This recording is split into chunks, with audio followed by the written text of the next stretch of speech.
Halo sahabat mahasiswa, berjumpa kembali. Kali ini di video masih tentang PPh umum. Kali ini kita akan bahas tentang perhitungan PPh umum. Nah, sebelum kita bahas tentang perhitungannya, kita akan bahas dulu tentang tarif pajak dalam PPh umum. Yang pertama yaitu tarif PPh untuk WPOP dalam negeri atau tarif pasal 17 ayat 1 huruf A. Nah, tarif pajak untuk orang pribadi dalam negeri itu ada 4 lapisan tarif, yaitu yang penghasilan kena pajaknya sampai dengan 50 juta, maka akan dikenakan tarif 5%. Di atas 50 juta sampai dengan 250 juta, yaitu dikenakan tarif 15%. Sedangkan di atas 250 juta sampai dengan 500 juta dikenakan tarif 25%. Dan di atas 500 juta dikenakan tarif 30%. Nah, jadi ada 4 lapisan tarif untuk wajib pajak orang pribadi dalam negeri. Kita langsung ke contoh soal. Di sini diasumsikan jumlah penghasilan kena pajak tuan aman pada tahun 2020 itu adalah 30 juta. Maka pajak yang terutang di tahun 2020 itu adalah 5% kali 30 juta, yaitu sebesar 1.500.000. Nah, bagaimana kalau seandainya jumlah penghasilan kena pajak tuan aman tersebut adalah 180 juta? Maka perhitungan pajak yang terutangnya itu adalah 5% kali 50 juta, itu 102.500.000. Kemudian selanjutnya sisanya berarti di lapisan kedua yaitu 15% kali 130 juta. Karena 50 jutanya sudah dikenakan tarif 5% ya. Sehingga nilainya itu adalah 19.500.000. Jumlah pajak yang terutangnya menjadi 22 juta. Sedangkan kalau seandainya penghasilan tuan aman tersebut, penghasilan kena pajaknya adalah 300 juta, maka perhitungannya itu adalah 5% kali 50 juta sama dengan 2.500.000, kemudian 15% kali 200 juta sama dengan 30 juta, dan 25% kali 50 juta. Karena kan dia sampai 250 juta itu dikenakan 2 lapis tarif.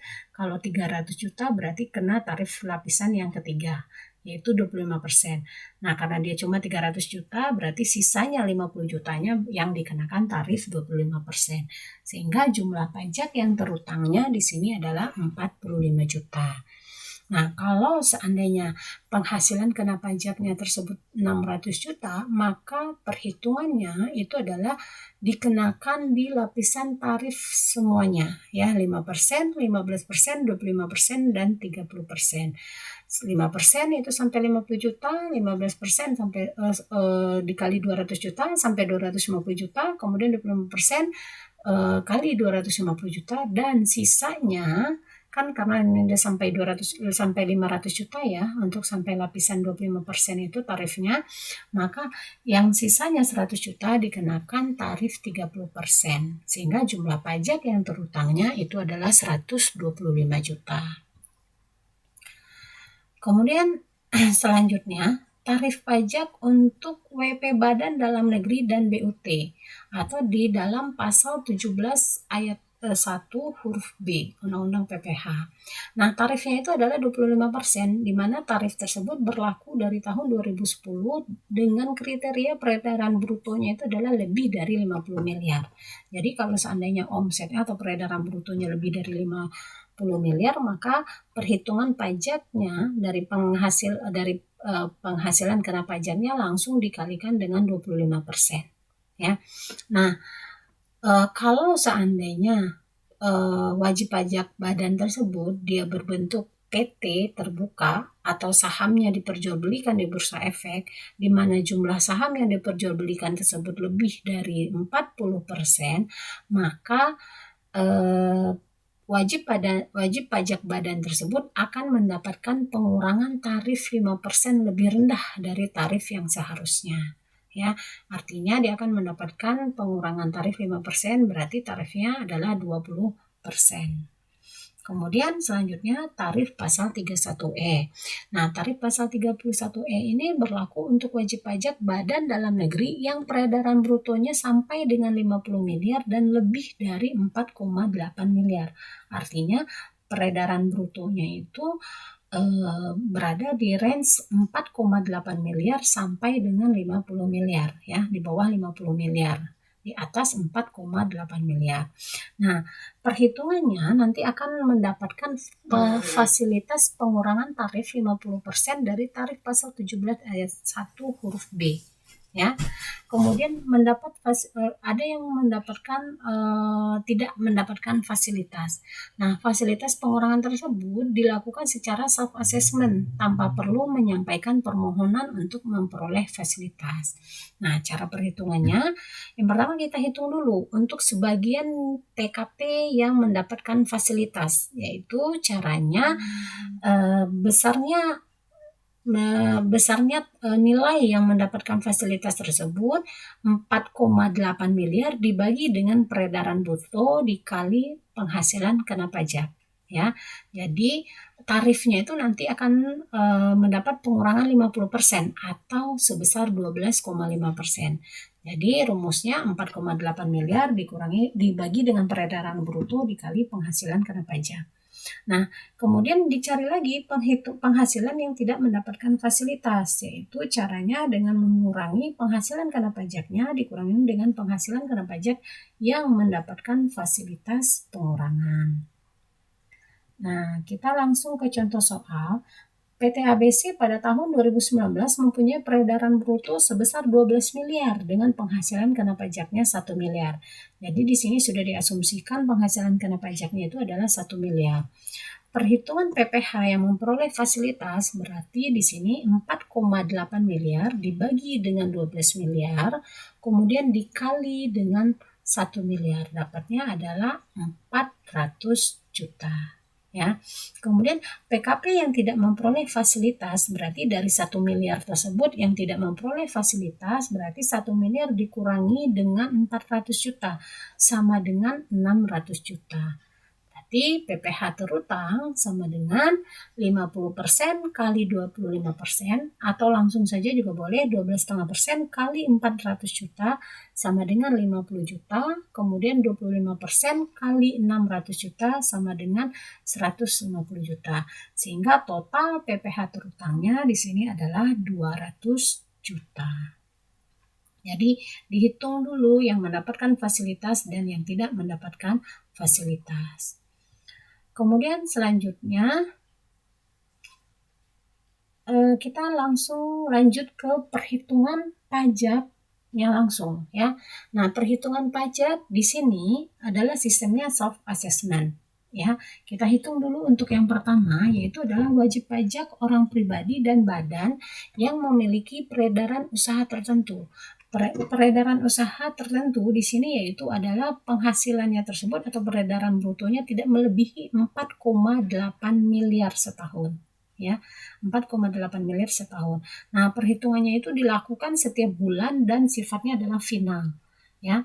Nah, aturan ini hanya berlaku untuk WP dalam negeri baik OP wajib pajak orang pribadi ataupun badan. Tapi kalau BUT tidak berlaku ya. Nah, tarifnya itu adalah 0,5% dikali dengan peredaran bruto. Kita langsung ke contoh soal. Di sini dicontohkan Tuan Amir mempunyai toko elektronik yang peredaran bruto tahun 2020-nya itu adalah 3,2 miliar. Pada bulan Januari 2021 mencatat penjualan senilai 300 juta. Karena perhitungannya per bulan, maka pada bulan Januari tersebut kita sudah bisa menghitung PPh yang terutangnya yaitu 0,5% kali 300 juta sama dengan 1.500.000. Nah, jadi patokan untuk perhitungan di tahun berjalan itu adalah penghasilan tahun lalu. Nah, penghasilan tahun lalunya kan ini 3,2 miliar, artinya masih di bawah 4,8 miliar ya. Maka pada tahun berjalan dia boleh masih menggunakan tarif yang 0,5% ini. Nah, kemudian selanjutnya WPOP yang menggunakan norma perhitungan. Nah, kriteria untuk WPOP yang menggunakan norma perhitungan ini adalah orang pribadi yang melakukan pekerjaan bebas. Pekerjaan bebas di sini contohnya adalah dokter, arsitek, notaris, pengacara, akuntan, ya, eh, jadi yang pekerjaan bebas ya, nah dan lain-lain. Nah itu maka mereka menghitung pajaknya untuk penghasilannya itu menggunakan norma perhitungan ya. Nah, selama omsetnya atau peredaran brutonya itu kurang dari 4,8 miliar setahun. Nah, tarifnya itu nanti penghasilannya untuk perhitungan pajaknya itu nanti tarif pasal 17 dikali dengan peredaran bruto dikali dengan NPPN ya. Jadi menghitung PKP-nya itu didapatkan dari peredaran bruto kali NPPN dikurangi dengan PTKP. Nah, tarif NPPN itu bisa dilihat di per 17 tahun 2015. Kita contohkan misalkan untuk dokter. Nah, normal perhitungan penghasilan neto untuk dokter itu adalah 50%. Berarti peredaran brutonya dikali dulu dengan 50%, kemudian dikurang dengan PTKP. Itulah yang akan menjadi penghasilan kena pajaknya. Nah, kita langsung ke contoh soal. Di sini Tuan Mahmud adalah seorang konsultan yang juga seorang dosen tetap di sebuah universitas. Sebagai konsultan tahun 2019, Tuan Mahmud memperoleh penghasilan sebesar 2,5 miliar. Dan dari gaji sebagai dosen, dia memperoleh penghasilan sebesar 90 juta. Tuan Mahmud mempunyai menikah dan mempunyai 4 anak. Normal perhitungan penghasilan neto konsultan tersebut diasumsikan adalah 35%. Maka perhitungan pajak terutangnya kita gunakan yang dulu untuk menghitung penghasilan bruto pekerjaan bebasnya. Nah, penghasilan bruto pekerjaan bebasnya itu adalah 2,5 miliar tadi ya. Berarti penghasilan netonya dikali 35% dari 2,5 miliar yaitu dapat 875 juta. Artinya penghasilannya dari 2,5 miliar tersebut yang dikenakan pajak itu hanya yang 875 juta. Nah, jadi penghasilan neto dia dari pekerjaan bebasnya sebesar 875 juta ditambahkan dengan penghasilan neto dia sehubungan dengan pekerjaan. Penghasilan neto dari pekerjaan yaitu 90 juta, sehingga total penghasilan dia itu adalah 965 juta. Ya. Nah, total penghasilan tersebut kemudian nanti dikurangi dengan PTKP-nya. PTKP-nya di sini adalah menikah dengan 3 tanggungan. Nah, di sini tanggungannya walaupun dia mempunyai 4 anak, karena maksimal tanggungan itu adalah 3, maka PTKP-nya tetap di sini adalah K3, yaitu senilai 72 juta. Nah, untuk perhitungan PTKP di video sebelumnya sudah dijelaskan cara perhitungan PTKP ya. Nanti silakan dicek kembali di video-video sebelumnya. Nah, kemudian dapatlah penghasilan karena pajaknya 893 juta. Barulah dihitung selanjutnya PPh terutang. PPh terutangnya jadinya 893 berarti lebih dari 500 juta. Artinya berarti dia kena 4 lapisan tarif. Ya, 5% kali 50 juta, kemudian 15% kali 200 juta, 25% kali 250 juta, dan 30% kali 393 juta. Sehingga total pajak yang terutangnya di sini adalah 212 juta 900 ribu. Nah, ini untuk PPh terutang atas pekerjaan dia sebagai konsultan dan atas sehubungan dengan pekerjaan sebagai dosen. Oke, selanjutnya WPOP yang menyelenggarakan pembukuan. WPOP yang menyelenggarakan pembukuan itu adalah WPOP yang memiliki peredaran bruto lebih dari 4,8 miliar setahun. Kemudian wajib menggunakan pembukuan. Nah, PPh terutangnya itu adalah tarif pasal 17 dikali dengan PKP-nya, di mana PKP-nya itu penjualan atau peredaran usahanya dikurangi dengan deductible expense, kemudian dikurangi dengan PTKP-nya. Nah, kita langsung ke contoh soalnya di sini. Kita asumsikan di sini Tuan Zain itu K3 adalah pengusaha restoran, K2 kawin dengan 2 anak, 2 tanggungan. Pengusaha restoran yang pada tahun 2019 memperoleh penghasilan dari usaha sebesar 5,2 miliar ya. 5,2 miliar. Kemudian biaya yang dapat dikurangkan, di sini penjualan neto, artinya penjualannya itu sudah dipotong dengan retur penjualan ya, seperti itu. Jadi penjualan dikurangi dengan retur penjualan. Jadi itulah yang namanya penjualan neto. Nah, kemudian biaya yang dapat dikurangkan dari usaha restoran tersebut adalah 4,9 miliar ya, biaya-biayanya yang deductible expense dan non deductible expense. Nah, biaya-biaya itu nanti totalnya adalah 4,9 miliar menurut pajak ya. Nah, nanti diperiksa lagi apa itu biaya deductible expense dan non deductible expense di video sebelumnya. Nah, kemudian penghasilan neto dari pekerjaan itu sebesar 180 juta. Tuan Zen ingin memiliki penghasilan lain. Tuan Zen juga memiliki penghasilan lain selain dari usaha restoran sebesar 25 juta. Jadi penghasilan Tuan Zen ini ada 3 sumber di sini ya. Yang pertama dari restoran dengan omsetnya itu, dengan peredarannya itu adalah 5,2 miliar. Kemudian penghasilan dari pekerjaannya 180 juta dan dari luar usahanya itu 225 juta. Berarti kita gabungkan dulu seluruh penghasilannya dia. Jadi di sini penghasilan bruto dari usahanya 5,2 miliar dikurangi dengan biaya yang dapat dikurangkan 4,9 miliar, sehingga penghasilan neto dari usahanya itu adalah 300 juta. Nah, kemudian penghasilan neto dari pekerjaannya itu adalah 180 juta. Penghasilan neto dari luar usahanya itu adalah 25 juta ya. Nah, kalau penghasilan neto dari luar usaha ini yang boleh digabungkan yaitu yang tidak dipotong PPh final ya, atau yang tidak dikenakan PPh final. Nah, kemudian total penghasilan netonya adalah 505 juta dikurangi dengan PTKP. Ingat, karena di sini dia orang pribadi, jadi tetap harus dikurangi dengan PTKP. Walaupun di atas sudah dikurangi dengan biaya-biaya yang dapat dikurangi ya. Nah, sehingga dapat penghasilan karena pajaknya 437 juta 500. Karena di sini tidak ada keterangan kompensasi kerugian, berarti kita asumsikan tidak ada kompensasi kerugian, sehingga bisa langsung kita hitung berapa PPh terutang.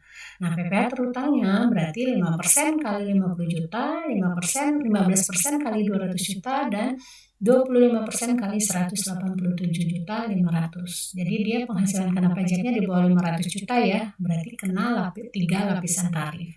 Sehingga total PPh terutangnya di sini adalah 79 juta 375.000. Selanjutnya, WP Badan yang menyelenggarakan pembukuan ya. WP Badan yang menyelenggarakan pembukuan yang menggunakan tarif pasal 31E. Nah, tarif pasal 31E tadi sudah dijelaskan ya. Nah, kriterianya itu peredaran brutonya lebih dari 4,8 miliar, kemudian kurang dari 50 miliar. Ya, dan dia wajib menggunakan pembukuan. Rumusnya itu tarif pasal 31E dikali dengan peredaran usaha dikurangi deductible expense-nya, kemudian dikurangi kompensasi kerugian kalau ada. Kita langsung ke contoh soal. Pada tahun 2019, PT Sejati memperoleh penjualan neto sebesar 8,2 miliar. Biaya yang dikeluarkan yaitu 7,6 miliar. Termasuk sumbangan, di mana yang biaya tersebut 7,6 itu termasuk sumbangan dan biaya entertain yang tidak ada daftar nominatifnya sebesar 200 juta. Penghasilan dari luar usaha sebesar 50 juta, termasuk yang dikenakan PPh final sebesar 20 juta. Kemudian ada kompensasi kerugian tahun 2016 sebesar 60 juta. Hitunglah PPh terutang PT Sejati tahun 2019. Berarti kita hitung dulu berapa penghasilan bruto dan kita hitung dulu berapa penghasilan kena pajaknya. Penghasilan brutonya di sini adalah 8,2 miliar dikurangi dengan biayanya. Biayanya totalnya tadi adalah 7,6 miliar, tapi di situ ada biaya yang tidak boleh dikurangkan, yaitu biaya entertain yang tidak ada daftar nominatifnya. Ya, daftar nominatif itu yang memuat data-data tentang biaya entertain tersebut. Nah, kalau dia tidak ada daftar nominatifnya, maka tidak boleh dikurangkan atau tidak boleh dianggap sebagai biaya. Nah, sehingga biayanya di sini bukan lagi 7,6 miliar, tapi biaya yang diakui menurut pajak itu adalah 7,4 miliar. Ya, 7,4 miliar karena 200 juta itu tidak boleh dianggap sebagai biaya. Nah, sehingga Penghasilan neto dari usahanya di sini adalah 800 juta. Penghasilan neto dari luar usahanya itu ada 50 juta. Tapi ternyata ada yang dikenakan pajak PPh final sebesar 20 juta. Artinya yang penghasilan neto dari luar usaha yang boleh digabungkan itu hanya yang sebesar 30 juta, ya. Nah, kemudian ada kompensasi sehingga penghasilan neto dari usaha dan luar usahanya itu adalah 830 juta. Tapi ternyata dia mempunyai kompensasi kerugian tahun 2016 masih ada 60 juta lagi. Berarti di sini dia kurangi dulu dengan kompensasi kerugiannya yaitu sebesar 60 juta. Sehingga penghasilan kena pajaknya di sini adalah 770 juta. Nah, 770 juta. Kemudian kita hitung sekarang PPh terutangnya. Sebelum hitung beberapa PPh terutangnya, berarti kita hitung dulu penghasilan kena pajak yang mendapatkan fasilitas pengurangan tarif, yaitu caranya 4,8 miliar dibagi dengan peredaran usahanya, yaitu 8,2 miliar, kemudian dikali dengan TKP-nya 770 juta, sehingga dapatnya di sini ada 450 juta 731 707. Sedangkan yang tidak mendapatkan fasilitas pengurangan tarif berarti tinggal dikurang ya, yaitu 319 268 293. Nah, sehingga PPh terutangnya di sini 12,5% dikali dengan 450 731 707 dapat di sini 56.341. Kemudian yang tidak mendapatkan fasilitas yaitu 79.817. Sehingga di sini PPh yang terutangnya itu adalah 136.158.537. Nah, ini adalah perhitungan untuk WPOP yang menyelenggarakan pembukuan. Kemudian untuk WP Badan yang menyelenggarakan pembukuan juga sama, ya. Maaf, ini adalah WP Badan ya, ini salah judulnya ya, bukan WPOP tapi WP Badan yang menyelenggarakan pembukuan, ya. Tuh, nah inilah materi kita yang akan dibahas selama PPh umum. Jadi ada 3 video ya, ada part 1, part 2, dan part 3-nya. Selanjutnya kita akan bahas tentang di video berikutnya tentang penyusutan. Oke, sekian video kali ini. Terima kasih, selamat belajar. Semoga bisa dengan mudah memahami materi yang saya sampaikan. Sampai jumpa.